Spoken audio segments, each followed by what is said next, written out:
Hello, Deborah Hamilton here again for another installment of Nipped in the Bud, Not in the Butt, where we discuss the resolution of conflicts between people involving animals. And today we'll handle a case that I had, again, names changed, facts changed a little bit, in divorce.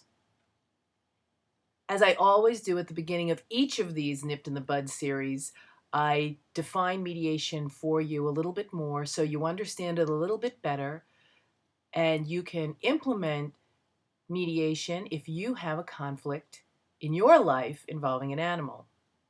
Mediation is a voluntary process where you have a third party come in and help you have a conversation with another person with whom you're having conflict. You're having conflict over an animal, be it in divorce, landlord-tenant, estate work, breeder or handler, whatever it is, you can't speak to this person civilly any longer. You can either sue them, which takes a lot of time, a lot of money, and destroys relationships, or you could think about asking a mediator to come in and help you feel heard, respected, and understood, and have the other party feel heard, respected, and understood.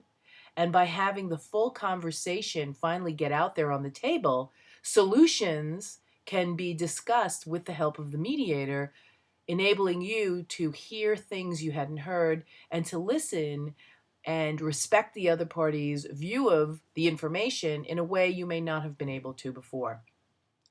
So today's Nipped in the Bud is going to deal with divorce. I've had so many divorces that I have saved from the wrecking ball, not the divorce themselves, but the divorce agreements. At the end of the divorce, there's an agreement. And most of my colleagues, divorce attorneys, who I love and respect and feel great admiration for, most of them don't think about asking, do you have a dog? Do you have a cat? Do you have a bird? Do you have a horse? Whatever.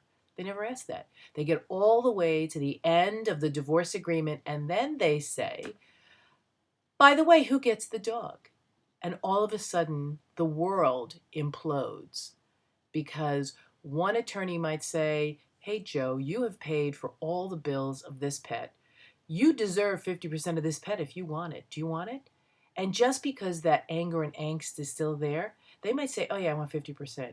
They no more want 50% than the man in the moon. However, that's what their attorney said they were entitled to, and they're going to get it either in cash or they're going to get it in time.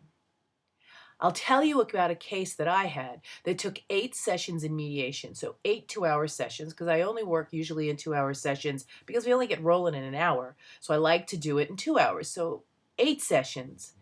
At the end, the divorce attorney said to me, I cannot believe you reached the results you reached. They're talking to each other, and they both are absolutely sure they won this disagreement. And I said, a good mediation makes both parties feel as if they've won.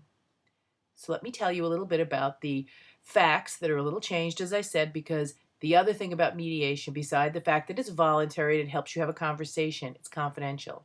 Whatever agreement you come up with is confidential and stays only between you and the party with whom you make the agreement. This was a married couple. They had this wonderful dog who they both loved, and they both agreed they loved it and it was part of their lives. However, it was going to stay with the wife. And the husband's attorney said, but you paid all the bills on this dog. Why don't you want any part of this dog? You deserve 50%. You could get 50%. Oh my God. There it was. We're off to the races. We're off to fighting to the death for 50% of the dog. The attorney for the wife called me and said, listen, we need somebody to come in here and help. Good luck with this. We don't think you're going to be successful, but it's our last ditch effort. We have the agreement with pen in hand and the divorce agreement with pen in hand, and we can't do anything because of the dog. I sat down with these people for 8 sessions and had them talk about what the dog meant to them, have them focus on the dog, have them focus on what it meant in their life, what it meant to keep the dog in their life, so they not only understood what they were fighting for themselves, but they understood what the other party was fighting for and how the other party felt about the pet and how the other party saw themselves in the pet's life.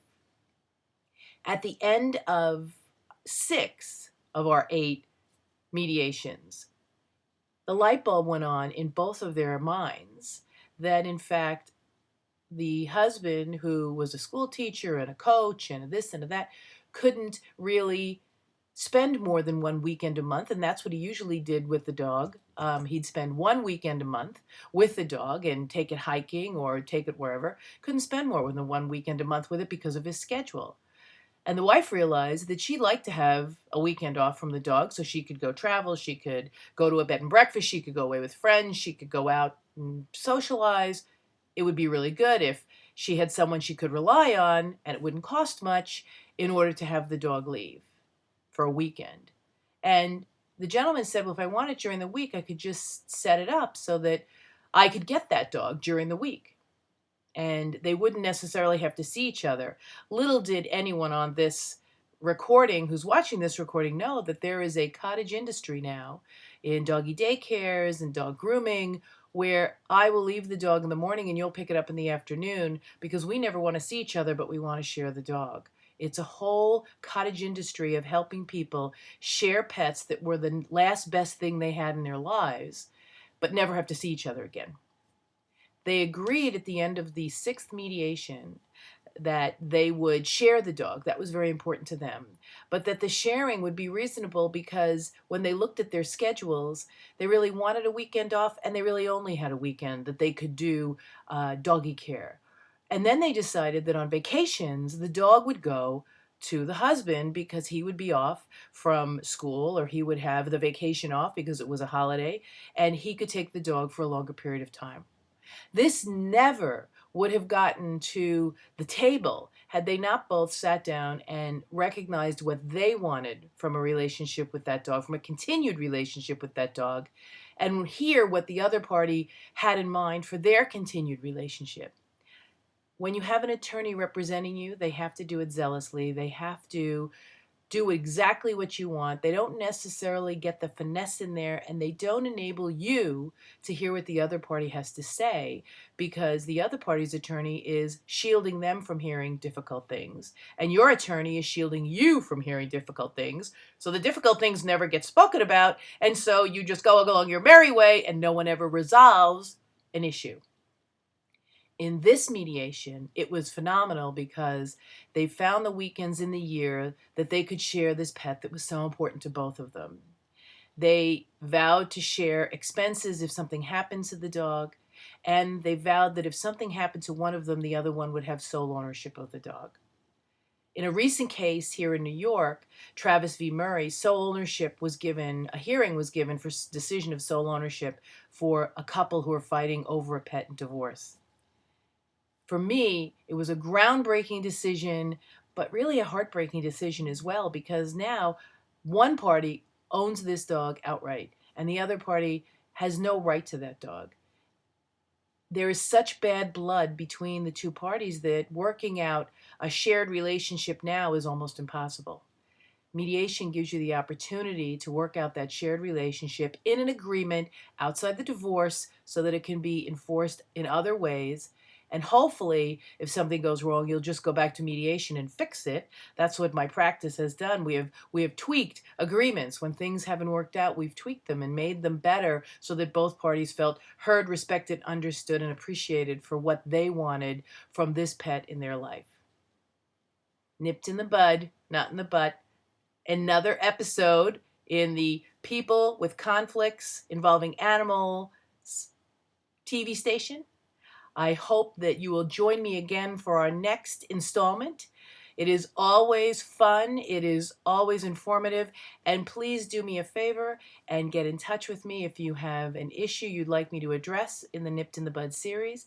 You can reach me at www.hamiltonlawandmediation.com. Love to hear from you. You can like me on Facebook. You can LinkedIn with me, Deborah Hamilton. I look forward to helping you resolve your conflicts more peacefully when they involve animals.